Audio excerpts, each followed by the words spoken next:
नई हवा है, नई सपा है। समाजवादी पेंशन योजना। आप समाजवादी पेंशन योजना को पिछली सरकार के कार्यकाल में याद करते होंगे।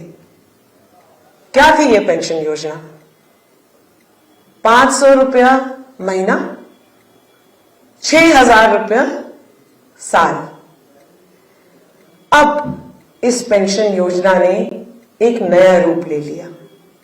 हमारे राष्ट्रीय अध्यक्ष जी ने घोषित किया है 1,500 रुपया महीना, 18,000 रुपया साल। यह घर की जो मुखिया महिला होगी उसके बैंक अकाउंट में बैंक ट्रांसफर के द्वारा पहुंचाया जाएगा। अब इस संदर्भ में मुझे कुछ याद आता है। जब पिछली पेंशन योजना हमारे सरकार में थी, उस कार्यकाल में एक विज्ञापन आया था। मैं आपकी अनुमति से उस विज्ञापन की कुछ पंक्तियां आपके सामने दोहराना चाहती हूं। महीने के 1,500, साल के 18,000। हम इनको पहले कहते थे महीने के 500, साल के 6,000। अब पुनः कहते हैं महीने के 1,500, साल के 18,000। यह सिर्फ रुपए नहीं है। किसी मजबूर बेसहारा के घर में इन्हीं से है रोटी की खुशबू आती, और कभी यही बन जाते हैं दवाई। समाजवादी पेंशन योजना में मासिक धनराशि से विकलांग और शैक्षिक व्यवस्थाओं की भी सेवा मिलती है। जब समाजवादी पेंशन के पैसे पूरे के पूरे हाथ में आते हैं तो उनकी कमजोरी उनकी ताकत बन जाती है। कुछ लोग कहते हैं इतने रुपयों से आजकल क्या होता है। अरे उनसे पूछिए जिनके पास इतना भी नहीं होता है। माना आज के हिसाब से कुछ कम है, पर इतना भी सोचा, क्या ये कुछ कम है? सबसे ज्यादा अकाउंट, सबसे ज्यादा डीवीडी ट्रांसफर, सबसे ज्यादा बैंक के सिस्टम से ट्रांसफर समाजवादी सरकार ने किए। नई हवा है, नई सपा है। आवास हमारे बीच का एक बहुत बड़ा मुद्दा है। आज ज्ञानेश्वर मिश्र जी की पुण्यतिथि है। उनको मेरे श्रद्धा सुमन अर्पित। ज्ञानेश्वर मिश्र जी के बारे में कबीर जी की 2 पंक्तियां आती हैं। दास कबीरा ओढ़ी जतन से, जस की तस धर दीन चदरिया। आवास आज के युग की एक मूल आवश्यकता है। निम्न वर्गीय लोगों के लिए जीवन निर्वाह की एक मूल धरोहर है। हर व्यक्ति चाहता है कि उसकी अपनी एक छत हो। आप 2 रोटी कम खा सकते हैं, लेकिन अपनी छत के नीचे रात्रि की निद्रा मिलने का सुख और परम आनंद ही कुछ और है। हमारे राष्ट्रीय अध्यक्ष जी ने अपने कार्यकाल में लोहिया आवास परिपूर्ण रूप से लोगों को उनका लाभ दिलाया था। आज ये परिपूर्ण आवास कहां पर है लोगों के लिए? हर व्यक्ति को छत मिलने का, अपनी छत मिलने का उसका पूरा का पूरा हक है। ऐसे समुदाय हैं जिनको या तो ग्रामीण क्षेत्रों में निवास बनाने के लिए धनराशि उपलब्ध की जाए, या फिर नए इकोनॉमिकली वीकर सेक्शंस के लिए आवास योजनाएं पारदर्शिता के साथ, सूडा और डूडा, इन सारी जो हमारी योजनाएं चल रही हैं उनके द्वारा फिर से उपलब्ध कराई जाए। और यही हमारे राष्ट्रीय अध्यक्ष जी का संकल्प है कि जब हमारी सरकार आएगी तो हम आवास की इन योजनाओं को दोबारा जन जन तक पहुंचाएंगे। नई सपा है, नई हवा है। स्वास्थ्य सेवाएं। स्वास्थ्य सेवाओं के बारे में आपको 108 तो याद होगा ही। 108 निशुल्क 24 घंटे आपातकालीन एम्बुलेंस सेवा उपलब्ध थी। इन सेवा के लिए निर्धारित टोल फ्री 108 पर, जिस पर कॉल करने से 20 मिनट में एक एम्बुलेंस मरीज तक पहुंच जाती थी और अस्पताल ले जाने पर फर्स्ट एड और चिकित्सा सहायता भी दी जाती थी। आज प्रदेश में नीति आयोग कहते हैं कि हेल्थ इंडेक्स में हमारा उत्तर प्रदेश का जो अंक है वो सबसे नीचे है। आवश्यकता है अस्पतालों की। कैसे अस्पतालों की? राम मनोहर लोहिया जैसे अस्पतालों की, बड़े बड़े सरकारी अस्पतालों की, मेडिकल कॉलेजों की, जो हमको सरकारी अस्पतालों में निम्न वर्गीय के लोगों को, कम आय के लोगों को फिर से एक तरीके से इलाज के सारे साधन दे सके।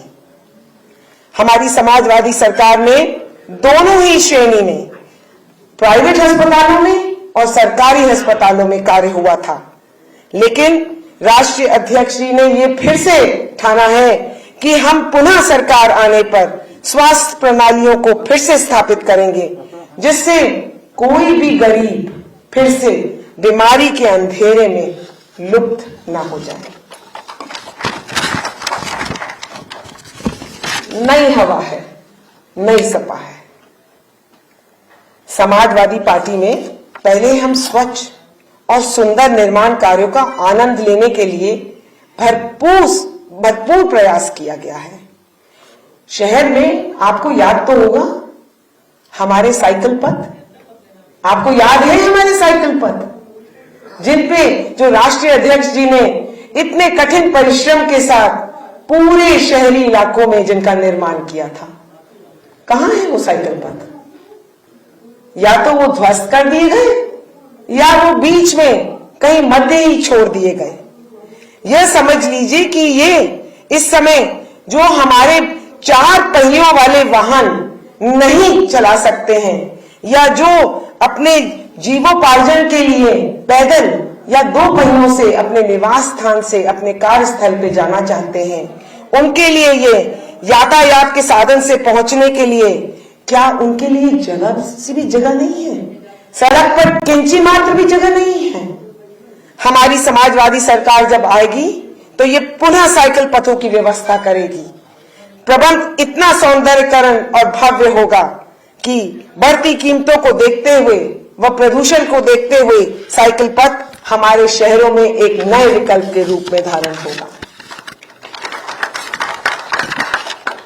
नई हवा है, नई सपा है। शिक्षा, हमारे राष्ट्रीय अध्यक्ष अखिलेश यादव जी ने शिक्षा व आधुनिक व्यवस्थाओं में एक पहल की है। 18 लाख लैपटॉप वितरण किया, कन्याओं को विद्या धन दिया। हर लैपटॉप में वो स्वयं कहते हैं एक कहानी है। हर लैपटॉप में हर परिवार के 2 या 3 सदस्य जुड़े हुए हैं। एक लैपटॉप एक व्यक्ति नहीं प्रयोग करता, कड़ी जुड़ती है और उस कड़ी में पूरा परिवार एक होकर अपने को उठाता है। यही हमारे राष्ट्रीय अध्यक्ष जी शिक्षा की प्रणाली से चाहते हैं और यही हमारी सरकार चाहती है। कहते हैं आप 1 माह का अनाज दीजिए, तो आपने परिवार को 1 माह के लिए सुरक्षित कर दिया। हम कहते हैं कि आप परिवार के एक सदस्य को शिक्षा से परिपूर्ण कर दीजिए, आप उस परिवार को आजीवन सशक्त कर देंगे। यही हमारे राष्ट्रीय अध्यक्ष जी की सोच है। आचार्य नरेंद्र देव जी जो समाजवाद विचारधारा के एक स्तंभ माने जाते थे, वो कहते थे एक शिक्षक जन्मशती युवा पीढ़ी को आत्मनिरीक्षण का अवसर देता है। यही एक रास्ता है जिसके द्वारा हम अपने समाज के शोषित पीड़ितों के लिए आशा और विश्वास के नए युग की तरफ अग्रसर कर सकते हैं।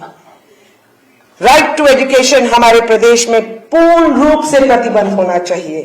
कोरोना काल व विपरीत परिस्थितियों में आपने देखा कितने परिवार के लोग इंटरनेट और लैपटॉप और मोबाइल फोन के अभाव से शिक्षा से वंचित रह गए। आपने तो कहा कि शिक्षा ऑनलाइन कर दी गई है, बट शिक्षा ऑनलाइन करने के साधन कहां हैं? आपको शिक्षा ऑनलाइन करने के साथ उन साधनों को भी सब जगह, सब लोगों के बीच में यह प्रयत्न करना चाहिए था कि उन साधनों का अभाव नहीं रह जाता। समाजवादी पार्टी शिक्षा के स्तर में विस्तार रूप से आधुनिक सेवाओं और कन्याधन राशियों को पुनः उपलब्ध करवाएगी। नई हवा है, नई सपा है। किसानों के लिए प्रत्येक फसल के लिए एमएसपी प्रदान की जाएगी और 15 दिनों में गन्ना किसानों का भुगतान किया जाएगा। इसके लिए फार्मर रिवॉल्व फंड भी बनाया जाएगा। किसानों को ब्याज मुक्त लोन भी दिया जाएगा। सपा सरकार बनने पर किसान आंदोलन में शहीद हुए किसानों को 25 लाख की आर्थिक मदद और उनके सम्मान में किसान स्मारक बनाए जाएंगे। ये हमारे अन्नदाताओं को सच्ची श्रद्धांजलि होगी। समाजवादी पार्टी आईटी रोजगार में भी 22 लाख लोगों को रोजगार देने की व्यवस्था करेगी। नई हवा है, नई सपा है। राष्ट्रीय अध्यक्ष जी ने फिर से घोषणा कर दी है, यश भारती सम्मान, नगर सम्मान, आत्मसम्मान की पुनर्लहर फिर दौड़ पड़ेगी। नागरिकों में जो शहरी व्यवसायों में पूर्ण रूप से योगदान देते हैं, फिर सड़कों का निर्माण कार्य, रुकी हुई योजनाएं पुनः स्थापित की जाएंगी। युवाओं के लिए, किसानों के लिए स्वच्छता सेवाएं, कानून व्यवस्थाएं, महिलाओं के लिए और सब की सब व्यवस्थाएं राष्ट्रीय अध्यक्ष जी की घोषणाओं का एक अंक बन जाएंगी। राष्ट्रीय अध्यक्ष जी ने एक नए समाज का निर्माण करने जा रहे हैं। उनकी विचारधारा है कि किसी संगठन का महत्व उनके उच्च नेताओं द्वारा नहीं, उनके साधारण कार्यकर्ताओं द्वारा जाना जाता है। वे युवाओं के हृदय सम्राट हैं और प्रदेश में उनकी रथ यात्राओं को उमड़ते हुए जन सैलाब इस बात का साक्ष्य है। उसे गुमान है कि मेरी उड़ान कुछ कम है।